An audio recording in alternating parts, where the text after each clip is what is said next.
नमस्कार मित्रांनो, स्वागत आहे तुमचं आताच्या ब्रेकिंग न्यूजमध्ये। मित्रांनो, नवीन वर्षाच्या सुरुवातीलाच अनेक महत्त्वाचे बदल झालेले आहेत आणि अशातच एक बातमी सर्वसामान्यांसाठी दिलासादायक ठरणारी आहे।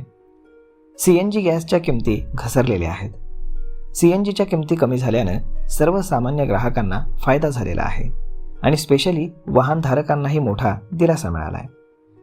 नवीन वर्षाच्या सुरुवातीलाच सीएनजी सोबतच पीएनजीच्या दरांमध्ये देखील कपात करण्यात आली आहे।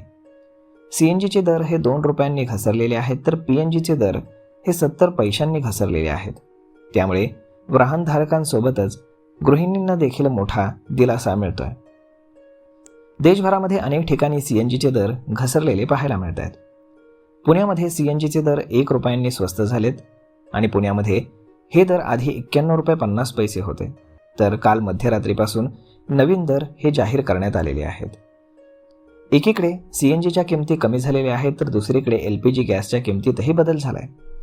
एलपीजी गॅसच्या किमतीमध्ये 111 रुपयांची वाढ झालेली आहे, परंतु ती व्यावसायिक सिलेंडरच्या दरात वाढ झाली आहे आणि सध्या 19 किलो वजनाचा जो एलपीजी घरगुती सिलेंडर आहे त्यामध्ये वाढ झालेली नाही आहे। एसी आणि फ्रीजच्या किमतींमध्ये देखील वाढ करण्यात आली आहे।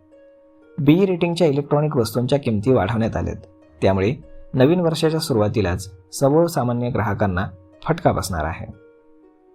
सीएनजीच्या किमती जरी घसरलेल्या असल्या तरीही पेट्रोलच्या दरांमध्ये कुठलाही बदल झालेला नाही। पेट्रोलचे दर मात्र स्थिर आहेत। मुंबईमध्ये सध्या पेट्रोलची किंमत 103 रुपये 54 पैसे प्रति लिटर आहे। अनेक राज्यांमध्ये पेट्रोलचे दर हे किंचित महागलेत, परंतु अनेक राज्यांमध्ये स्थिर किमती पाहायला मिळत आहेत। हे दर कमी करण्याची मागणी केली जाते, परंतु सध्या याबाबत कुठलाही निर्णय सरकारने घेतलेला नाही आहे। तर मग मित्रांनो, अशा पद्धतीनं सीएनजी आणि पीएनजीच्या किमती या कमी झालेल्या आहेत आणि यामुळे सर्वसामान्य वाहनधारकांना मात्र मोठा दिलासा मिळतोय।